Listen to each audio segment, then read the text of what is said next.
மனைப்பட்டா கோரி குருவிக்கார மக்கள் தீப்பந்தம் ஏந்திய போராட்டம். புதுச்சேரி மாநிலம் திருபுவனை சட்டமன்ற தொகுதிக்குட்பட்ட களித்தீர்த்தால் குப்பம் பகுதியில் வசித்து வரும் குருவிக்கார மக்கள் இலவச மனைப்பட்டா வழங்க கோரி தீப்பந்தம் ஏந்தி போராட்டம் நடத்த முடிவு செய்துள்ளனர். பல தலைமுறைகளாக அந்த பகுதியில் வாழ்ந்து வரும் தங்களுக்கு இதுவரை நில உரிமை வழங்கப்படவில்லை என அவர்கள் குற்றம் சாட்டியுள்ளனர். இதுகுறித்து குருவிக்கார மக்கள் வெளியிட்டுள்ள அறிக்கையில், தங்களுக்கும் வீடு கட்ட ஒரு சிறிய மனைப்பட்டா வழங்க வேண்டும் என பல ஆண்டுகளாக ஆளுநர் முதல் முதலமைச்சர், அமைச்சர்கள், சட்டமன்ற உறுப்பினர்கள் மற்றும் அரசு உயர் அதிகாரிகள் வரை பலரிடம் நூற்றுக்கணக்கான முறைகள் மனு அளித்ததாக தெரிவித்துள்ளனர்.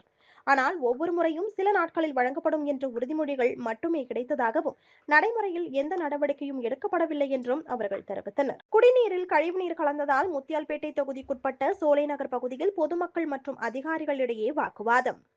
புதுச்சேரி முத்தியால்பேட்டை தொகுதிக்குட்பட்ட சோலைநகர் பகுதியில் குடிநீரில் கழிவுநீர் கலந்துள்ளதாக அப்பகுதி மக்கள் புகார் தெரிவித்துள்ளனர். குடிநீர் பழுப்பு நிறத்தில் வந்ததால் அதை பயன்படுத்த முடியாமல் பொதுமக்கள் கடும் சிரமத்திற்கு உள்ளாகினர். இதனால் அந்த நீரை குடிப்பதன் மூலம் பல்வேறு தொற்று நோய்கள் பரவும் அபாயம் இருப்பதாகவும் தெரிவித்தனர். மேலும் இதுகுறித்து அப்பகுதி இளைஞர்கள் ஒன்றிணைந்து ராஜச்சந்திரு அறக்கட்டளை நிறுவனர் ராஜச்சந்திரு தலைமையில் அப்பகுதி மக்கள் அரசு அதிகாரியிடம் புகார் அளித்தனர்.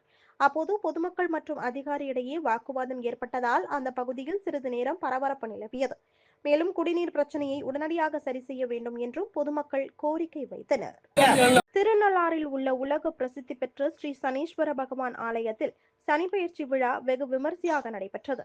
சனீஸ்வர பகவான் கும்ப ராசியில் இருந்து மீன ராசிக்கு இடம்பெயர்ந்த போது சனீஸ்வர பகவானுக்கு செய்யப்பட்ட சிறப்பு அபிஷேகம் மற்றும் மகா தீபாராதனையில் பல்லாயிரக்கணக்கான பக்தர்கள் பங்கேற்று வழிபாடு. புதுச்சேரி மாநிலம் காரைக்கால் மாவட்டத்தில் உள்ள உலக பிரசித்தி பெற்ற திருநள்ளாறு ஸ்ரீ தர்பாரண்யேஸ்வரர் ஆலயத்தில் தனி சன்னதியாக வீற்றிருக்கும் ஈஸ்வர பட்டம் பெற்று அனுகிரக மூர்த்தியாக காட்சி தரும் சனீஸ்வர பகவான் 2.5 ஆண்டுகளுக்கு ஒருமுறை வாக்கிய பஞ்சாங்கத்தின்படி சனிப்பெயர்ச்சி விழா நடைபெறுவது வழக்கம். அந்த வகையில் இன்று காலை 8:24 மணிக்கு ஸ்ரீ சனீஸ்வர பகவான் அவரது சொந்த வீடான கும்பராசியில் இருந்து மீன ராசிக்கு இடம்பெயர்ந்தார். அந்த சிறுமி பலாத்கார வழக்கில் பெயிண்டருக்கு 20 ஆண்டுகள் சிறை. போக்சோ நீதிமன்றம் தீர்ப்பு. சிறுமியை பாலியல் பலாத்காரம் செய்த வழக்கில் பெயிண்டருக்கு 20 ஆண்டுகள் கடுங்காவல் சிறை தண்டனை விதித்து புதுச்சேரி போக்சோ விரைவு நீதிமன்றம் தீர்ப்பு வழங்கியது. புதுச்சேரி கருவடிக்குப்பத்தை சேர்ந்த சீனிவாசன் என்பவர் பெயிண்டராக பணிபுரிந்து வருகிறார்.